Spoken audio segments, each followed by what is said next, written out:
Olá, amigos. Sejam bem-vindos a mais um estudo do livro Grilhões Partidos.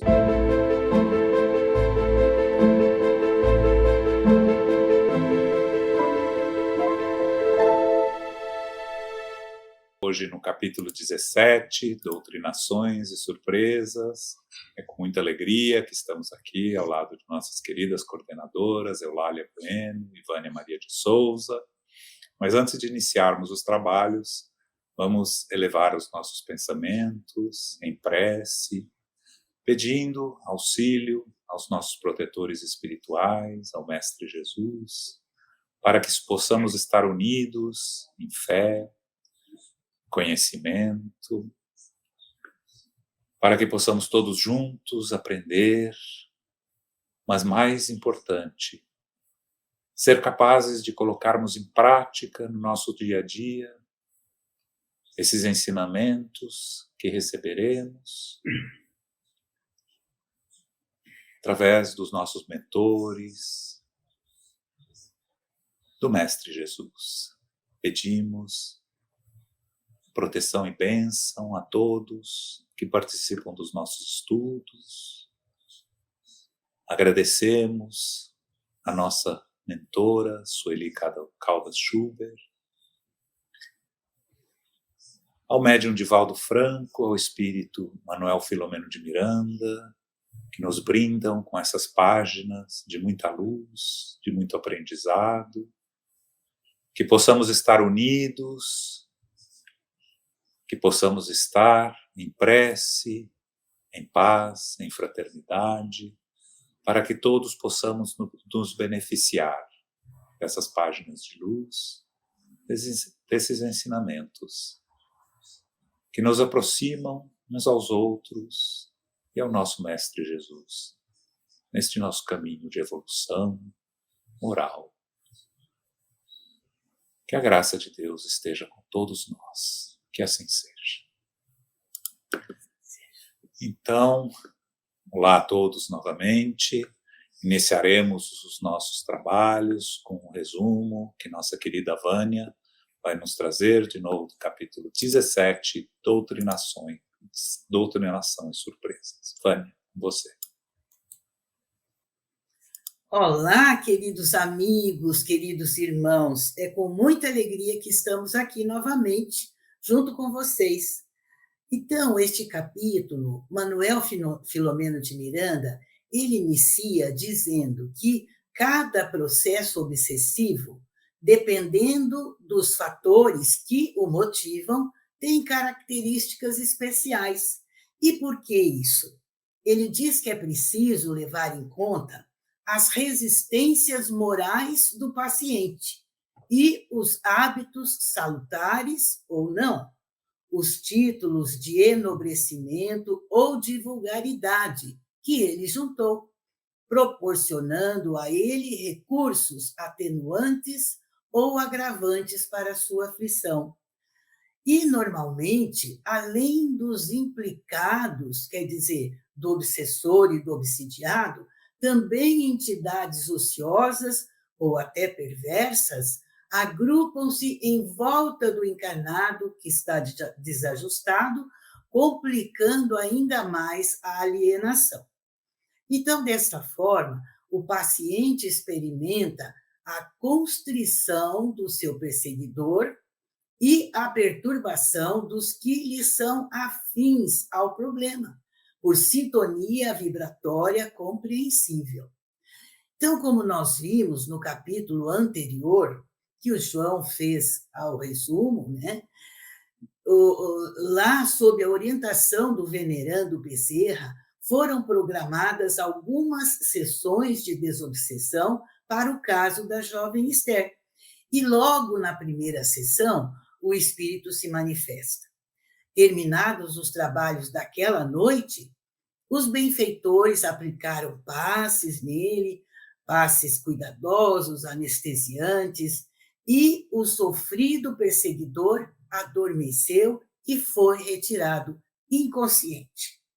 Então, assim foi iniciada a terapêutica desobsessiva da jovem Esther, com o afastamento do espírito seu algoz, para ser depois doutrinado e esclarecido. Mas e Esther? Esther, além dos efeitos diretos e colaterais desta trama, por ajustamentos kármicos, ela não podia apresentar-se restabelecida de imediato com o afastamento do obsessor, pois não se interromperam por completo os vínculos que a estreitavam no programa regenerador, mesmo porque outros espíritos prosseguiam assediando-a, mas que seriam atendidos em momento próprio. Então, quando o comunicante despertou da indução hipnótica, né, e da assimilação dos fluidos, descritos no capítulo anterior, ele desejou ir ao hospital para prosseguir na hospedagem psíquica vampirizadora da jovem Esther. Mas ele estava sendo assistido por 2 enfermeiros espirituais, que foram destacados para esse mistério. E para ele, né, para o obsessor, eles estavam invisíveis. E ele foi reconduzido ao sono novamente, através de cuja terapia se reequilibrava emocionalmente, enquanto ele aguardava o próximo serviço socorrista, que ele nem sabia que iria acontecer. Então, seguindo a programação traçada para o problema em tela, no dia estabelecido para a nova sessão mediúnica, né, os membros que constituíam o grupo se reuniram novamente no centro espírita, como da vez anterior, e é importante lembrar que estavam presentes os pais de Esther, o coronel Constâncio Santa Maria e a sua esposa, Dona Margarida. Também o casal Sobreira, o casal Albuquerque e os médiuns Joel e Rosângela, todos conscientes da própria responsabilidade. Então, podia-se notar, diz Filomeno de Miranda, a satisfação íntima no semblante deles.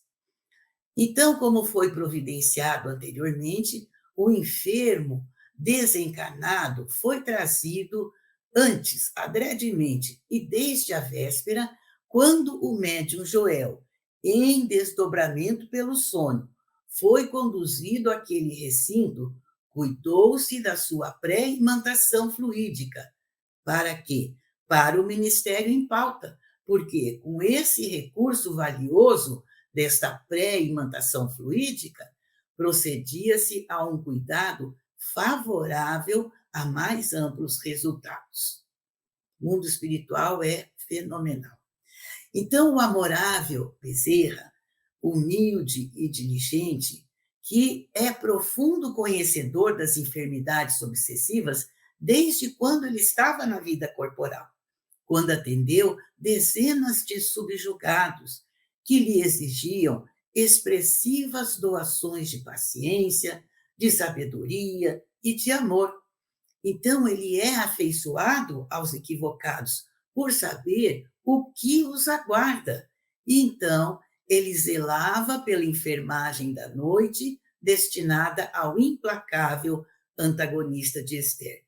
Ele zelava com carinho extremoso, como se fosse um pai, sem, no entanto, os receios ou o pieguismo. Então, através da mediunidade de Rosângela, Dr. Bezerra Espírito incorpora e diz: aqui estamos sob a égide de Jesus para ajudar, pura e simplesmente. Então, nesse momento, o amorável Bezerra se recorda do Mestre Jesus em Gadara, diante do obsidiado gadareno.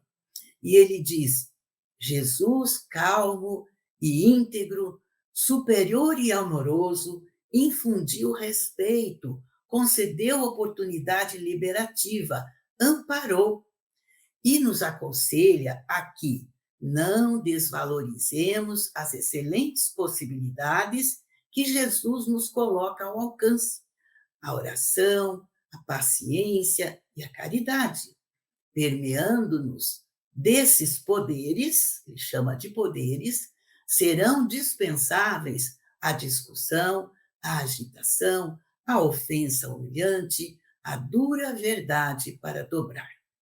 E afirma que nós estamos exercitando vivência cristã fraternal e caridosa para conosco mesmos, através do auxílio ao próximo. Quer dizer, nós, eles, né? Eu pus nós porque às vezes nós no mediúnico também. Sueli falava muito isso, que quem é beneficiado não é o espírito, é o médium, porque nós estamos ali numa ação fraternal para conosco mesmo. Ela falava muito isso, querida Sueli. Então, o irmão em tratamento, diz Bezerra, representa o nosso passado, o que já fomos. Então, atendido como irmão, a gente chama, né? Que não o seja apenas verbalmente, recebendo o afável tratamento que lhes devemos dispensar. Oremos e prossigamos, diz Bezerra. Então, Manuel Filomeno de Miranda diz que dirigiu o olhar aos genitores de Esther neste momento e ouviu-lhes o pensamento em prece, a emoção em forma de lágrimas, o sentimento extravasando compaixão por aquele que os martirizava. O médium Joel, profundamente concentrado, afastou-se do corpo somático. E o instrutor, compreendendo o nosso entusiasmo, ele informou-nos a eles, né? A mediunidade com Jesus é ponte sublime por onde transitam as mais elevadas expressões do pensamento divino entre os homens. O apóstolo, o missionário, o santo de qualquer ministério, pela mediunidade com Jesus, conseguem os vislumbres e antevisões, os sonhos e os arroubos, as instruções e os apelos elevados que os impulsiona ao avanço, à realização, aos objetivos nobres, apesar dos adversários que se lhes colocam à frente, ameaçadores. Continua ele, descuidada, porém, a mediunidade converte-se em furna de sombras e males incontáveis que terminam por derrotar o mordomo leviano que a desrespeita. Joel é um exemplo de dedicação superior, da disciplina pelo trabalho, do estudo consciente do espiritismo e das próprias limitações que tem, condições que o tornam excelente instrumento para o intercâmbio, por despersonalismo, ausência de paixões dissolventes e também de presunção. Silenciando-se,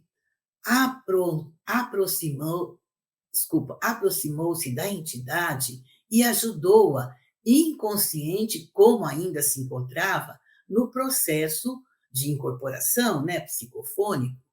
Ato contínuo, aplicou-lhe passes de dispersão fluídica e despertou a entidade. E logo que se fez lúcido, ele tentou erguer o médium numa atitude desesperada, sem dar-se conta do tempo transcorrido, e investiu furioso. O que você fez comigo? Não sou de dormir, o tempo para mim é precioso para permitir-me desperdícios. Então, o benfeitor, que prosseguia aplicando-lhe recursos próprios para despertar as lembranças dele, aguçando-lhe a percepção, e, subitamente, então, a entidade viu o grupo de companheiros encarnados. Sem entender exatamente o que ocorria, ele vociferou: onde estou? Quem são os senhores? E o que querem de mim? São mortos ou vivos? Sem trair-se por qualquer perturbação, o diretor respondeu: está numa sessão mediúnica. Como já te expliquei, ninguém morre. Queremos ajudá-lo. A mim? Por que alguém iria querer ajudar-me? Não tenho amigos, não creio na bondade. Ora, desembuche sem rodeios, disse ele. É o que estamos fazendo. Está doente e desejamos auxiliá-lo a curar-se. E enquanto esses esclarecimentos aconteciam, o pai de Esther, o coronel Santa Maria, sintonizava com o espírito sofredor, no afã de querer auxiliá-lo a esclarecer-se, a fim de salvar a própria filha. Mas então a mente em fixação alcançou a entidade, que, relanceando o olhar fulminante de ódio pelo recinto, fixou o coronel para logo explodir. É ele! O que faz aqui? Pensa em alcançar-me? Tarde, é muito tarde. Agora sou eu quem manda. Vingança, vingança. Chegou a hora que eu esperava. O orientador, com habilidade, disse: não sabemos a que ou a quem se refere. Ele sabe, apontou o dedo em riste. Se ele não recorda, eu jamais me pude esquecer. Eu que fui sua vítima. Por isso, agora domino-lhe a filha. Farei que ele rasteje aos meus pés e suplique. Terei o prazer de negar-lhe, devolvendo, sim, o cadáver da desgraça, para então. E aí, a dona Margarida, que não estava acostumada, né, com essa situação, ela começou a chorar. E o coronel, que, não obstante o desejo de acertar, de sublimar-se, porque ele estava mudado, não pôde alcançar a serenidade desejada. E ele se perturbou, descontrolou-se intimamente, enquanto o espírito alardeava. Odeio, meu Deus, quanto eu odeio este homem. Envelheceu, mudou um pouco, mas é o meu inimigo feroz. E repetia: odeio. A vibração pestilencial do ódio, expelido em ondas sucessivas de baixo teor, impregnou a sala, tornando-a desagradável. Inspirado, o amigo Sobreira aconselhou: oremos mantendo a nossa tranquilidade. O doente mais grave exige maiores cuidados, urgentes medidas de socorro e superior assistência. Doente eu? Reagiu ele, gargalhando. Você é quem está doido. Odeio aquele homem e ele sabe por quê. Nunca me o perdoarei. O mal que a mim e aos meus ele propiciou será cobrado lentamente. A morte para ele seria férias agradáveis. Mas então eu lhe concederei o prazer do suplício demorado, ver ou não ver, sabendo, porém, que a filha morre a pouco e pouco em minhas mãos, enquanto lhe instilo ódio. Se quiser fugir pelo suicídio, como já sugeri, melhor para o meu programa. Verás, infeliz, como é bom se suicidar. E, se ficar, dará no mesmo. Pensava que eu morri? Também eu não sabia o que aconteceu. Como demorou até que eu tomasse conhecimento do ocorrido. Agora mudamos de posição. Eu sou a segurança, ele a incerteza. Eu o trunfo, ele nada. E o orientador disse: encontra-se equivocado, meu amigo. Se alguém aqui te prejudicou, não o fez conscientemente. Ou se cometeu esse grave erro, agora ele está arrependido e lhe suplica perdão. Observe que é melhor perdoar do que rogar perdão. O pai te magoou e desforra-se na filha? Onde o equilíbrio? Executa a vingança e esquece da injustiça que perpetra. Diz-se ser vítima e veste-se de cobrador. Com qual direito? Nunca ouviu falar, por acaso, em Jesus Cristo, o crucificado sem culpa? É assim que retribui seu sacrifício de amor numa cruz de vergonha e infâmia que ele enobreceu? Está mais doente do que supunhamos, meu irmão. Ouve, Esther, sua vítima atual, não pertence ao pai dela, menos a você. Todos pertencemos ao Pai Criador. Como responderá à pergunta divina que um dia gritará na sua mente, como na simbologia bíblica, Caim, o que fizeste do teu irmão? Para onde você vai fugir? Eu o odeio, é tudo o que eu posso dizer. Entretanto, isso não te justificará ante o tribunal divino, que impõe a justiça. Asserene-se, confie em Deus. Responde-me, conhece Jesus? Sim, cheguei a amá-lo na minha infância. Agora é tarde. Ninguém o ama, diz o benfeitor, e depois o abandona. A pessoa afasta-se de Jesus enquanto ele continua porfiando e esperando. Chama por ele, reconcilia-te com o teu irmão, que você supõe ser adversário, e recupere-se. Não posso. Não deixarei a filha a fim de martirizar o pai. E você vai afligir também a mãe dela, que te fez a dorida mãezinha de Esther? Olha, sofrida, sem saber das tuas razões. Como verias alguém que te destroçasse aquela que te aninhou no regaço com devoção e sofrimento?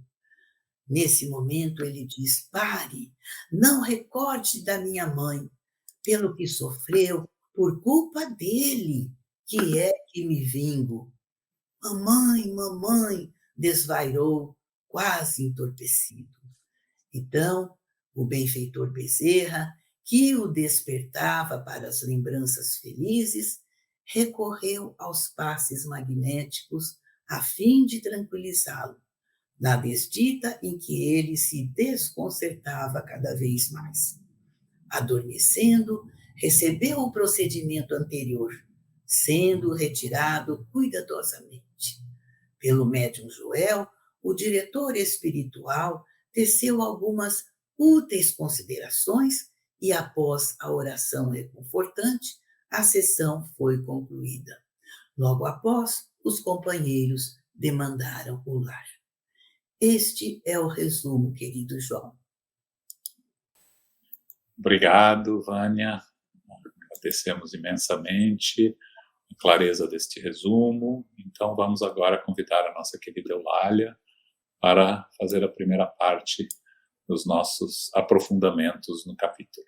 Eulália, é com você. Muito obrigada, João. Boa noite, com muito carinho. Gratidão, Vânia, como sempre, esse teu lado professoral, pedagógico, que nos traz um resumo, que nos permite mergulhar e viver o capítulo. É como se nós estivéssemos na reunião mediúnica. Então, gratidão, alegria de estar novamente com todos e podermos, de alguma forma, contribuir. Como a Vânia deixou muito claro, talvez mais claro do que na leitura corrida, nós vamos perceber a importância dos fluidos, dos passes, da contenção estabelecida sobre aquele espírito, aquele verdadeiro algoz, movido pelo ódio, que se não era diretamente à filha, mas ao pai, e visto o entrelaçamento que existia entre pai e filha desde o passado, e também as pendências morais que todos trazemos, facultou esse processo de subjugação com tantos prejuízos ao campo de saúde, ao campo mental, ao campo cerebral e físico. Então, nós não podemos simplesmente negligenciar essa pequena introdução que Manuel Filomeno de Miranda retira de A Gênese, capítulo 14, os fluidos, item 33, e que está no cabeçalho desse capítulo. Pelo fluido dos espíritos, atuando diretamente, sem intermediário sobre o encarnado, seja para curar ou acalmar um sofrimento, seja para provocar o sono sonambúlico espontâneo, seja para exercer sobre o indivíduo uma influência física ou moral qualquer. É o magnetismo espiritual cuja qualidade está na razão direta das qualidades do espírito.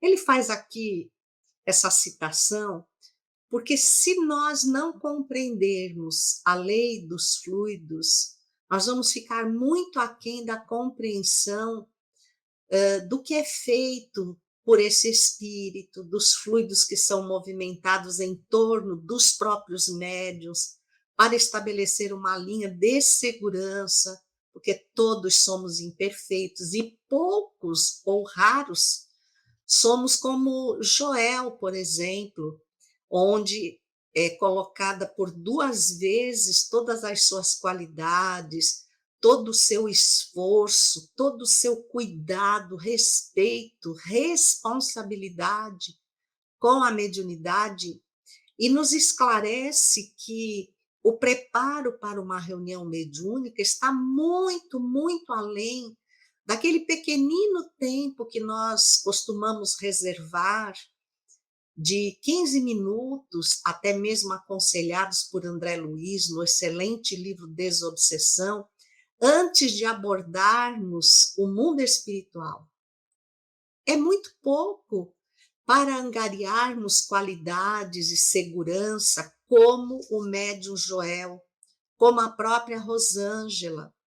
Então, esse envolvimento, essa contenção fluídica em torno daquele espírito é muito importante para deixá-lo preparado para os próximos cometimentos. E há um livro excelente do projeto Manuel Filomeno de Miranda, que inclusive cita esse caso do Grilhões Partidos, que vale a pena ser consultado, que é o Passes, Aprendendo com os Espíritos. Então, esse livro é excepcional porque ele nos fala da intervenção dos benfeitores espirituais a qualquer momento de uma reunião mediúnica, o que precisa do seu dirigente material, um preparo e uma atenção muito grande para aceitar essa intervenção, porque ela, na maioria das vezes, vai definir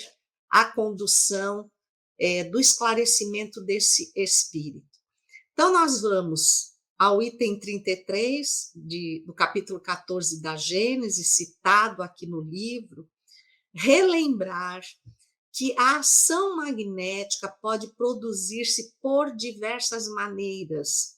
As 3 que nos são citadas desde a codificação é o magnetismo humano, que é próprio do magnetizador, do aplicador de passes, da pessoa comum, que muitas vezes não se atenta a essa energia, mas ela provém de um reservatório muito limitado, porque é originário do nosso campo biológico, e nós temos demonstrado que não estamos atentos ao cuidado com o corpo, que dirá com a alma, em manter o equilíbrio entre espírito, perispírito e corpo físico. Então, nosso reservatório é limitadíssimo. O magnetismo espiritual, sem nenhum intermediário, então o espírito age diretamente sobre o encarnado ou sobre o desencarnado, buscando os recursos de todo o laboratório da natureza, e até mesmo de pessoas que não se dão conta, nem imaginam que podem estar sendo utilizadas no laboratório, no resíduo, porque a gente tem até que chamar de resíduo o que nós conseguimos oferecer de fluidos quando desavisados. O misto semi-espiritual ou humano-espiritual, que é o mais comum usado na casa espírita, mas que requer do médium a conscientização, o esclarecimento, o preparo de que ele é instrumento, que ele tem que estar adestrado para isso, e, acima de tudo, como numa reunião mediúnica, preparado moralmente, e esse preparo moral vem do esforço que ele faz para domar as suas más inclinações, porque não há espíritos perfeitos na Terra. Mas esse esforço nos coloca numa condição excepcional de trabalho, a devoção, o amor, esse vínculo que nós criamos com os benfeitores, essa união entre o espiritual e o material, pode proporcionar àqueles que buscam a terapia dos passes um alívio ou até mesmo uma cura que foge ao nosso entendimento e sem nenhuma demonstração que cause espanto, no silêncio de uma câmara de passe, na ternura de envolvermos o nosso próximo, como nos ensina Jesus. Mas, como ele cita aqui, provocar o sono sonambúlico espontâneo, nós recorremos a outro livro também do projeto Manuel Filomeno de Miranda, que é o Terapia pelos Passes, e que nos faz uma citação muito, muito interessante, retirada da Revista Espírita, setembro de 1865, quando nos cita o caso da senhora Maruel, que era uma médium vidente, psicógrafa, que havia sofrido uma fratura no seu braço direito, no antebraço, grave, e era o braço que ela utilizava para a psicografia, e ante essa gravidade, a família proporcionou um enfaixamento provisório para conduzi-la ao médico, quando então o benfeitor Demer, que através dela também se manifestava, tinha sido um médico homeopata muito distinto, granjeava a estima de muitas criaturas pelo seu caráter reto, ele então intervém e, utilizando a mão esquerda da médium, que não era propícia para a escrita, ele pede aos familiares que aguardem um procedimento que será feito durante aquele dia. E ela é levada a um sono hipnótico, né? Então, aqui diz assim: ela foi adormecida por um médium magnetizador e não demorou a entrar em sonambulismo. Então, o doutor Demer pôde continuar o tratamento que estava fazendo direto do mundo espiritual sobre ela, desta vez com a participação dela. Eu fico pensando, se fosse conosco o tal desconhecimento, falta de preparo, nós nem confiaríamos no que o espírito estava nos orientando. Então, o que ele faz? Ele toma da mão esquerda da médium, retira as faixas, retira o aparelho, que deve ter sido talas que eles colocaram, né, para a proteção, e começa a ação magnética, movimentando aquele braço em diversas posições próprias para facilitar a redução da fratura. Pensem que coisa impressionante. Então, o que o observador percebia é que eram toques inteligentes, eram coisas muito específicas de quem domina totalmente a medicina.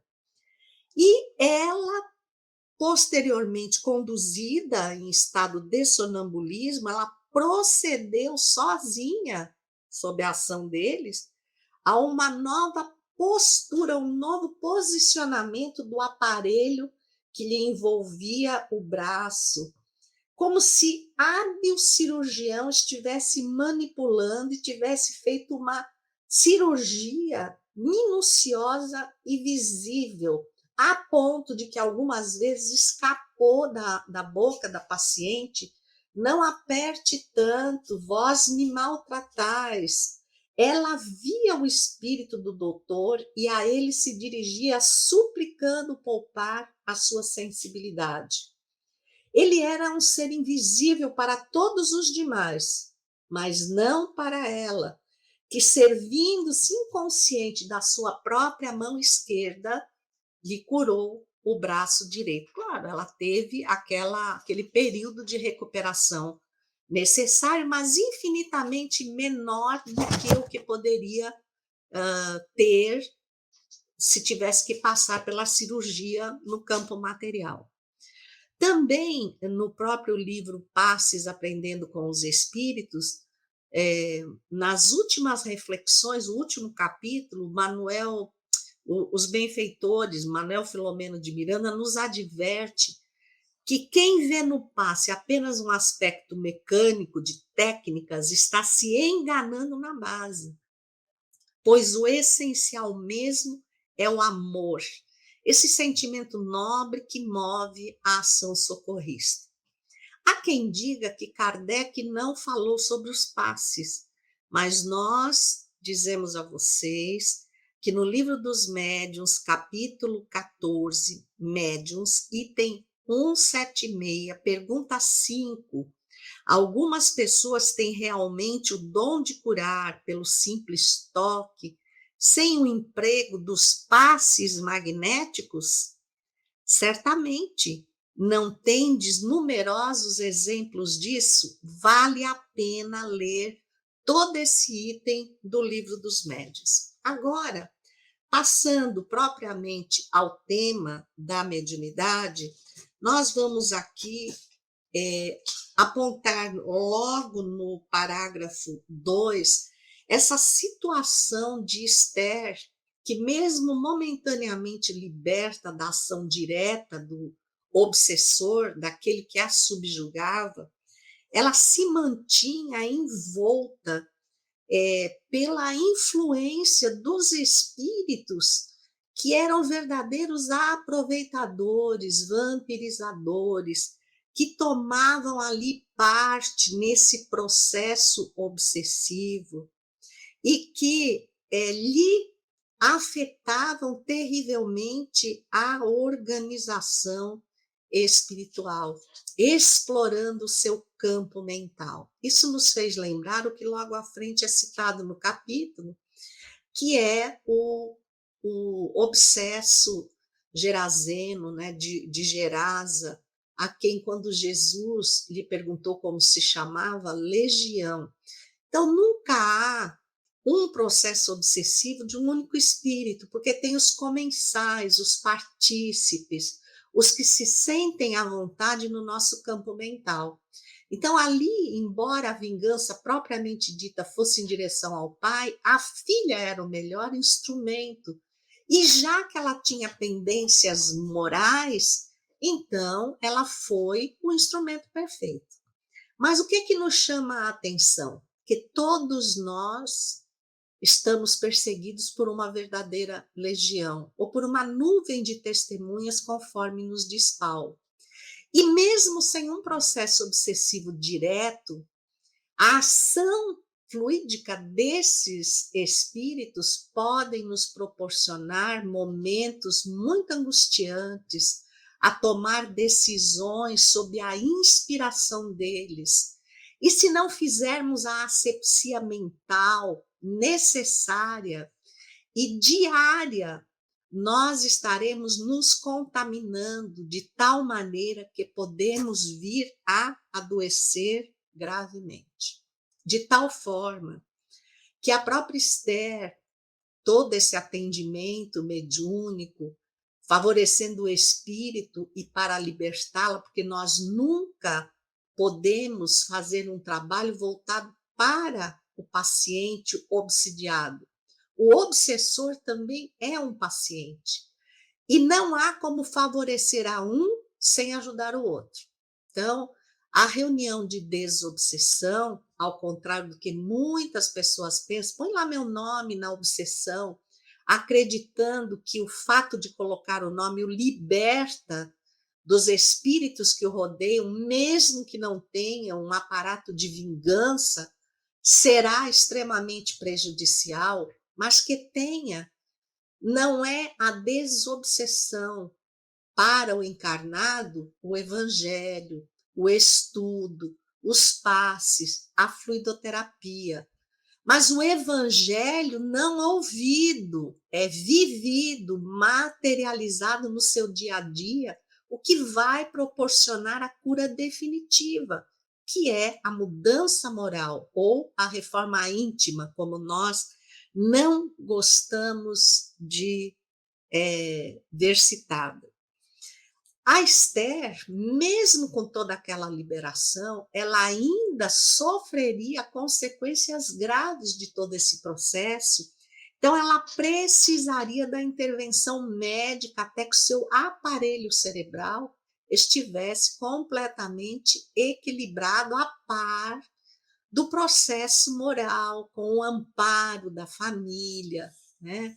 Que era muito importante. Inclusive, nós vemos aí, e muitos devem ter citado ou pensado, que como é que o próprio Manuel Filomeno de Miranda, o próprio Bezerra de Menezes, porque o Manuel estava ali assistindo, permite a participação dos pais da nossa Esther numa reunião mediúnica se eles não estão adestrados para isso.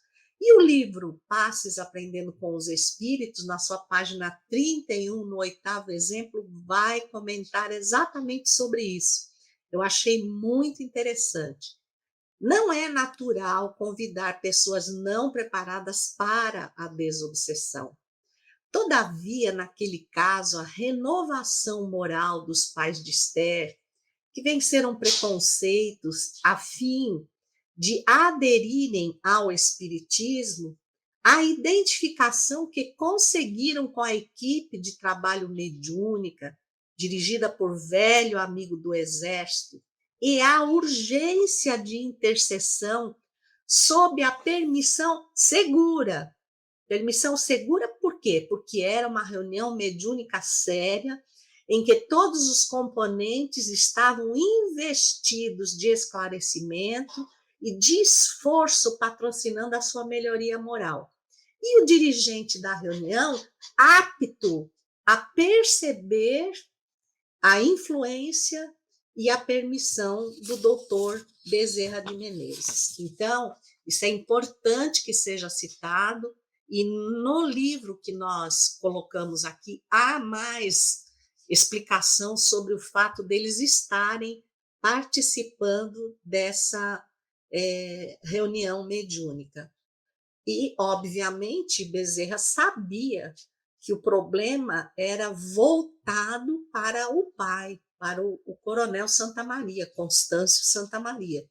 Então, ele que tanto negava quando Rosângela o procurou, ele iria ver agora de próprio punho, né, de própria presença, a descrição que o espírito faria e fará, é imperdível, do motivo dessa perseguição. O que foi que, naquela mesma vida, o coronel teria feito a ele e que não se lembrava, e que fez com que o ódio o perseguisse pelas consequências do seu esquecimento. Como bem disse o benfeitor no final, ele que era vítima agora utilizava de um processo cruel de cobrança, inclusive lançando mão de um instrumento que diretamente nada tinha a ver com ele. Então, isso é ao que a vingança pode conduzir qualquer um de nós, a um nível de crueldade que nós já muito bem experienciamos no nosso passado. Nós vamos também recordar que aqui no capítulo, no parágrafo 5, quando ele fala que não se pode amar a Deus sem que se sirva com abnegação ao próximo, ele destaca, né, qualquer incursão para ajudar o perturbado, sem a caridade para com o perturbador, redundaria improfícua, se não perniciosa. Então, a presença deles, dos pais, naquela reunião, acima de tudo, oferecia essa possibilidade de atuar e de agir em direção àquele que também era vítima, e de um tempo muito maior do que o tempo que Esther estava sofrendo exatamente essa constrição. E quando nós vemos a conversa em si, o diálogo mediúnico em si, a revolta que o espírito teve quando deu de cara com o coronel Santa Maria, nós ficamos imaginando se não houvesse superioridade moral. E aqui não nos referimos apenas a Bezerra de Menezes, porque, como a Vânia citou, o mundo espiritual ainda está muito distante de ser compreendido por nós, a grandeza da sua intercessão e o quanto nosso reflexo de contribuição, de parceria ainda é muito pálido. O que nós vemos neste caso é uma reunião mediúnica perfeita, onde tanto os médiuns de sustentação quanto os próprios médiuns de psicofonia estão perfeitamente vinculados à sua responsabilidade e em ação por ela. Então, essa autoridade moral, na própria Gênesis, no mesmo capítulo 14, Fluidos, no item 45, que trata de obsessões e possessões, nos diz o seguinte: é preciso ter o direito de falar com autoridade. E esta autoridade não é dada senão à superioridade moral. Então, percebam a necessidade daqueles que estão dedicados à mediunidade de se dedicarem também à própria mudança de comportamento. E no item 46, quando a obsessão degenera em subjugação, pois então o paciente perde a vontade e o seu livre-arbítrio. Então, essa autoridade moral vai ser a única condição de intervir com absoluta segurança para libertar o obsesso, né, o obsidiado dos laços dolorosos e apertados da constrição. E para encerrar, aqui no parágrafo 29, que tão interessante que a Vânia parou, parece que eu combinei com ela, mas eu não combinei, que ele fala: a mediunidade com Jesus é ponte sublime por onde transitam as mais elevadas expressões, me faz lembrar na nossa Ivone do Amaral Pereira. Uma vida de sacrifícios muito, muito parecida com a de Divaldo, claro, ela não tem a dimensão de uma mansão do caminho, o que pesa muito mais sobre os ombros do Divaldo, e que muitos de nós não conseguimos imaginar a grandeza moral desse médium para sustentar essa obra, mas que ele, como Ivone do Amaral Pereira, com certeza, os melhores momentos, os momentos mais felizes da vida que ela passou e ele passa, é nesse instante de servir a mediunidade com Jesus, com o esclarecimento moral e, acima de tudo, com a melhoria moral. Então, podemos apontar o que quisermos a qualquer um dos dois. Ao Divaldo, que está reencarnado, é mais comum, mas com tudo que acontece, se ele não tivesse a força moral, a alteração moral, ele não suportaria a carga do trabalho e da responsabilidade. Então, o que dissermos será infrutífero e inverdade, porque a verdade é o que transparece do tamanho da sua tarefa. Muita gratidão. Fiquem com Jesus.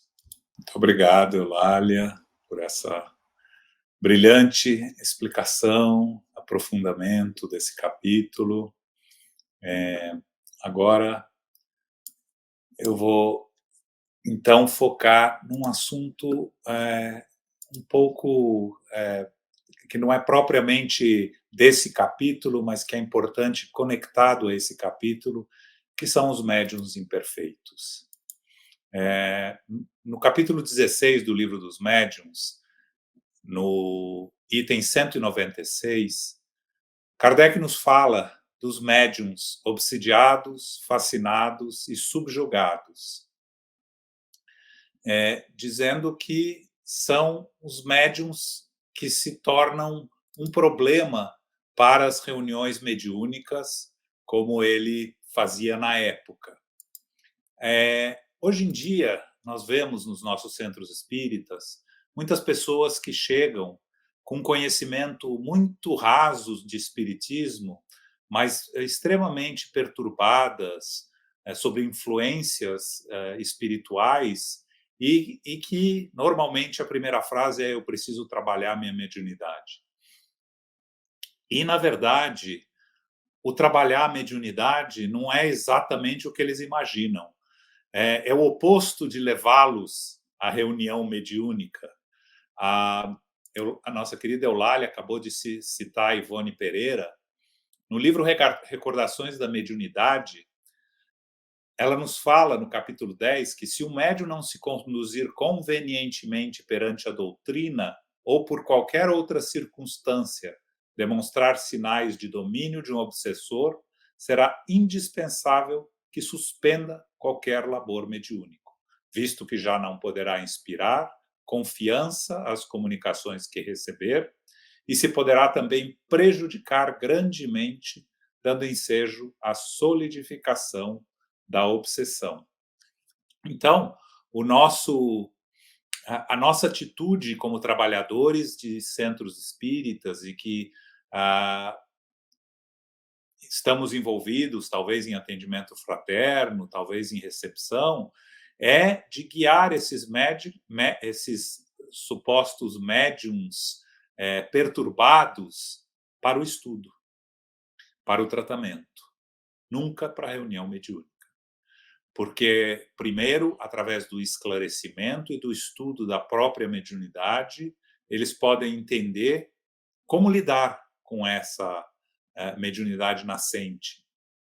Muitas vezes eu já vi alguns casos dessas pessoas que chegam, começam a estudar, se aprofundam no estudo, depois de algum tempo, cada centro tem a sua própria suas próprias regras, são convidados para trabalhar nas reuniões mediúnicas e acabam não sendo médiuns, ou acabam não recebendo nenhuma comunicação mediúnica durante algum tempo. Ou seja, claramente, a mediunidade que manifestavam quando entraram no centro espírita era uma mediunidade de perturbação e não uma mediunidade real de ajuda e de trabalho.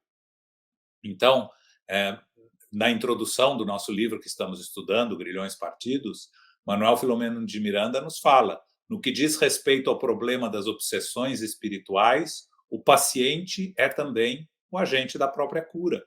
Então, a busca do estudo, sempre, acima de tudo, o estudo, o autoconhecimento, como a Eulália citou, é a premissa básica para aquele que quiser educar a mediunidade, porque também não é o desenvolver, é o educar a mediunidade, precisa se dedicar. No livro de Sueli Caldas Schubert, Obsessão e Desobsessão, no capítulo 36, ela nos fala: todo obsediado é um médium. Isso não significa, contudo, que ele deva desenvolver a sua faculdade. Na maior parte das vezes, é exatamente o que ele não deve fazer. Antes de mais nada, requer um tratamento espiritual orientado pela doutrina espírita e condizente com seu estado.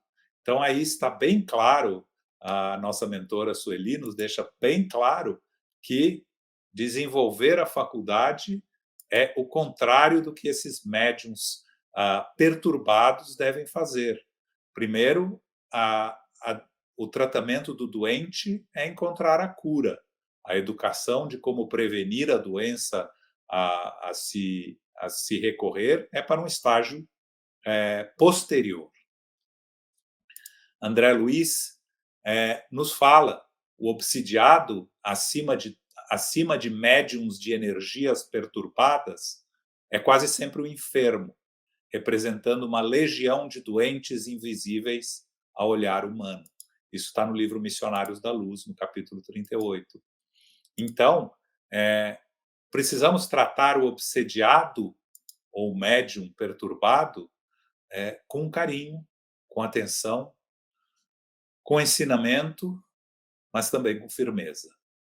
Porque eles ou elas chegam perturbados, chegam buscando, às vezes, caminhos que receberam, orientações que receberam não muito condizentes com a doutrina espírita, e que às vezes vêm de outras instituições não espíritas, onde trabalharam a mediunidade de alguma forma equivocada e que acaba prejudicando-os mais que beneficiando-os, e aí chegam em desarranjo mental nas nossas casas espíritas, onde nós temos, então, que providenciar o tratamento espiritual em primeiro lugar e a educação da mediunidade em segundo lugar. Como faremos, então, para o tratamento desses médiums em processo de obsessão?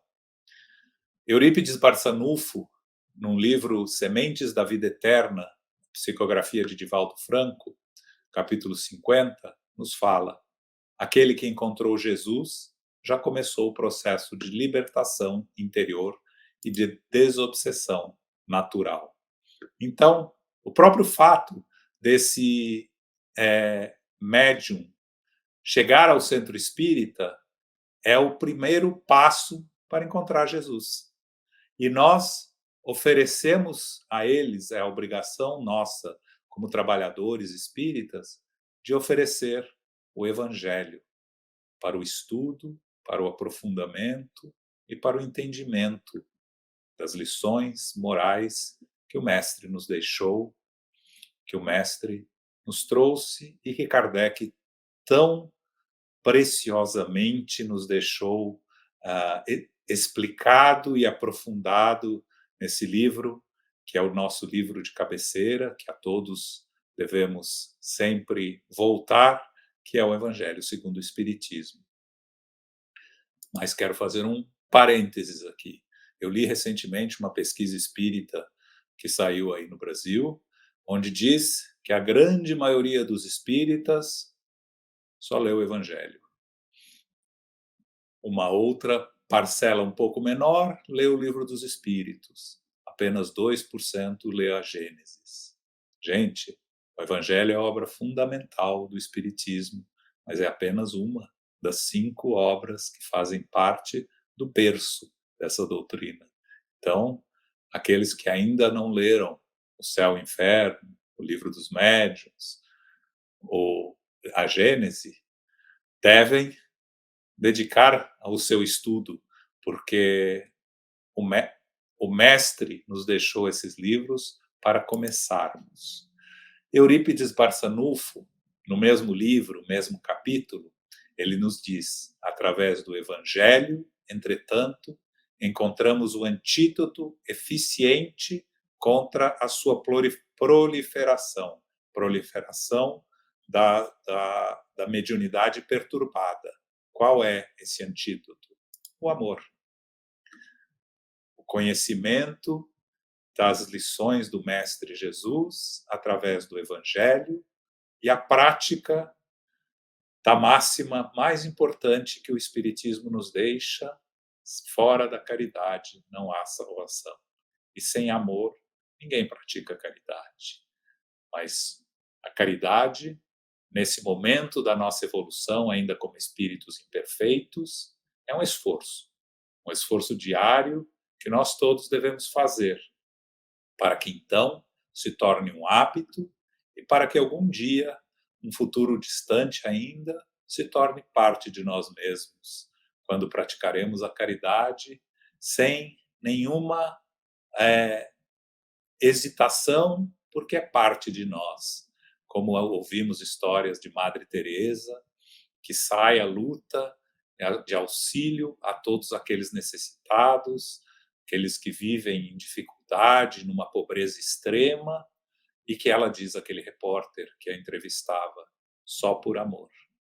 Então, essa é a mensagem que eu gostaria de deixar com vocês sobre o capítulo, sobre o aprofundamento que nós fizemos desse capítulo. Agradeço mais uma vez as nossas queridas Vânia e Eulália pela contribuição também ao nosso estudo de hoje. Deixamos um convite a todos vocês para que possamos nos encontrar novamente na próxima semana, quando então estudaremos o capítulo 18 deste livro, dessa obra tão brilhante, chamada Grilhões Partidos.